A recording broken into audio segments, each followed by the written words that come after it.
Hey Sagittarius, welcome back to Deku Tarot. Welcome to your weekly tarot and astrology for July 6th through the 12th of 2020. It's been quite the year so far.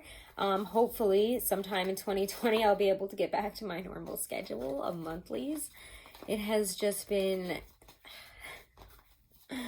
getting hit from left, right, sideways, and behind. It's just been hitting me hard. I don't know about you guys. Let me know in the comments. But anyways, let's get into this here. Do check out the full moon lunar eclipse video. I pulled a card for each sign in one video that was actually supposed to be for Instagram, but Mercury retrograde was like, actually, I don't know what's going on with Instagram, so you can't use it. And so I had to put it up here on YouTube. So check that out. Also check out the video where I did just a general reading on it. We'd really talked about all the astrological influences and what's going on. And I think that that's really important because, you know, again, eclipses last for 6 months ahead. So this energy is really important right now. And very deeply felt, right? All right, so Sagittarius, Sun, Moon, Rising, and Venus. This is for you. And if you haven't, do make sure to subscribe. Do make sure to share if you enjoyed it. And check out your videos for your other placements, okay? So the biggest thing happening astrologically, and the only thing I'm really gonna go over here is that we have that Mercury retrograde in Cancer ending this week at the end of the week. The 12th, 13th, depending on where you are in the world, is when Mercury finally moves direct. Do expect Mercury to kick the door on the way out because it always does. And we do have that shadow period afterwards, so don't get too excited. Let's see here. We're using the Gustav Klimt Tarot, and we're going to take a good look here at your week ahead. Ooh, well, I like seeing that right away. All right, Sagittarius, July 6th through the 12th of 2020. Oh.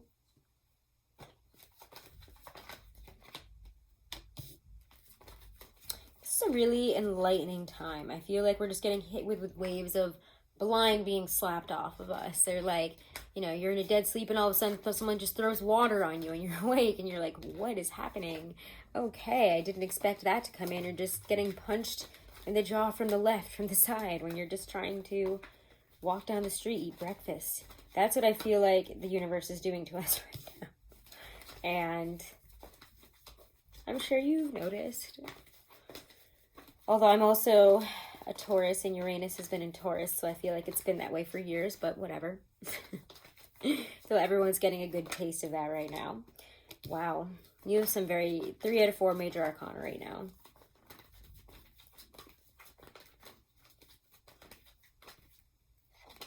Yeah.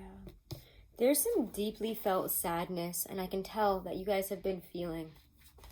I could feel it as soon as I stepped into your energy, and it's very low.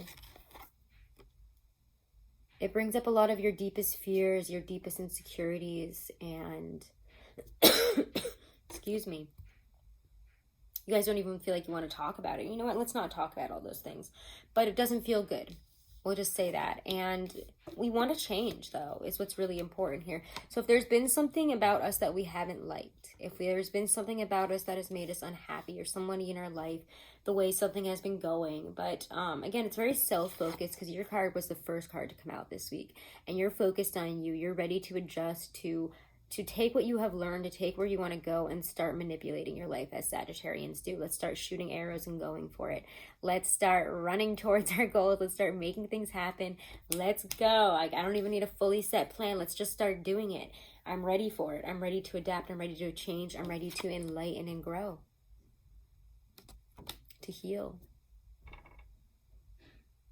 To become more at one with myself. And that 8 of Swords reversed with that wheel. This is a time of enlightenment. It's a time of, it's like you're realizing, and you might have been like looking at all this and being like, why did I stay in this relationship for so long? Why did I stay in this job for so long? Why did I let myself, you know, live this way for so long, do these things? Whatever it is that you're feeling so dark about, let's not get too deep into it. But you're realizing, wow, I actually have a lot of power over this. And I thought I was stuck in this situation, that there was nothing I could do to change it. And all of a sudden, it's like divine timing rolls in, and it's like, no, things are going to be good. I promise you, the wheel is shifting. You're just feeling this way because you're coming out of a thing that you didn't even realize you were in. that maybe for a long time you just kept putting on the back burner and shoving it back and shoving it back. And then it's finally like, with all these planets being retrograde, hey, we need to really talk about this. Like, let's have a conversation on this. Let's look at these feelings one more time. Let's look at why, like, what this all is here. Because you've been putting it on the back burner for so long. It's grown to a deeper, it's really grown, like, ingrained itself into you in a very deep way that has just continued to grow out of control to a point where now it's here at the surface. We have to look at it. We have to deal with it. But with that Eight of Swords reversed, I just feel like there's just, like, we're opening ourselves here. Where we felt unable to free ourselves from crisis, we are now taking off the blindfold, uncrunching ourselves from this strange position and kicking these swords away, because really they're not pointed at us. And if we just open our eyes and start doing what needs to be done and looking at our actual position in this, we're in a lot better of a position than we thought we were in. But if you need to cry about it, if you need to feel bad, then do it. It's going to help you move forward. And it's going to help you close out this chapter. You got to be a little bit emotional and peevish this week, especially with other people. And I kind of get that feeling for you guys. You might not be emotionally on it with everybody else. So if you're feeling snappy, if you're feeling bratty, if you're feeling a little bit like a mad baby, take a step back, okay? Because you want to move on from this, and you don't want to, baby yourself into not seizing this opportunity of change. Six of Swords is saying it's time to move forward. It's time to let go of the fight against this and to step into it. And again, sometimes that thing that's been, we've shoved down so much becomes such a deep anxiety in our life, and it starts like nagging at us to a point where we have to listen to it. And then we have to stop fighting it, because we've been fighting it down with that Five of Swords for so long. It's time now to get to the Six of Swords and start moving forward. And that can be very painful in itself, to really feel what we've been pushing down for so long, to fully feel the weight of that for a second, for a minute, for however long it is this week that we're feeling that. It's coming up at us in a wave here, and it might, make us want to run back and close our eyes again and say, not my problem, not my monkeys, not my circus, I don't want to deal with it. But it is, and you have to deal with it. And that's why we have to start pushing through this. And I feel this week that you are not really afraid to push through this. You might be, but I think that you will anyways, because it's time to close out this chapter. You have the Wheel and the World in this reading. The time has come. The universe has come to say, hey, time to close this chapter. It's time to complete this and bring in what you really want. It's time to get yourself out of this situation and get yourself to a better one, to let a chapter close, to let yourself feel what needs to be felt so that you can fully let that situation go, and the feelings and everything that it drains from you. Let's just pull a Lindsay Andrews here. You're moving on towards bigger and better. So yeah, if this is a tough week, let it be a tough week. But know that on the other side of it, you're going to be cooking with fire. Don't worry. All right.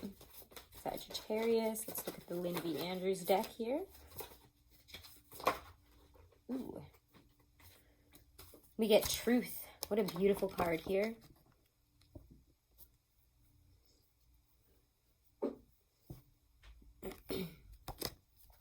Oh, upside down. Are you living your truth? Your being is like a spirit lodge. Within this sacred place is your realization in the divine light of your creation. Live in your spirit lodge surrounded by peace and joy. Outside your lodge is the great wilderness where the rest of the world lives. That wilderness can become a battleground stained with the blood of ignorance and earthly pain. To have lasting power in the world, you must earn the trust of those around you. Most people live without a sacred place within, without a spirit lodge, and they do not know how to enter the spirit lodges of others. Live within your sacred truth. Beautiful messages here this week, Sagittarius. I love you guys. If you haven't, again, do make sure to subscribe. Do make sure to share if you enjoyed it. Hit that wiggly bell. It'll notify you whenever I go live or put up a reading or any type of video. Do check me out over on Instagram as well. And if you want to book a private reading, all that information is always right below this video in the description box. Do check out Truly Divine, and you can use my code Deku30 for 30% off. You can use it as many times as you want. You can share it with as many people as you want. And seriously, their compatibility analysis, astrology, birth chart analysis, numerology analysis is like top-notch, amazing. They literally give you like 30 pages of information. It's crazy. So check them out, guys. Use my code, and have a wonderful and blessed week, my Sages. Namaste.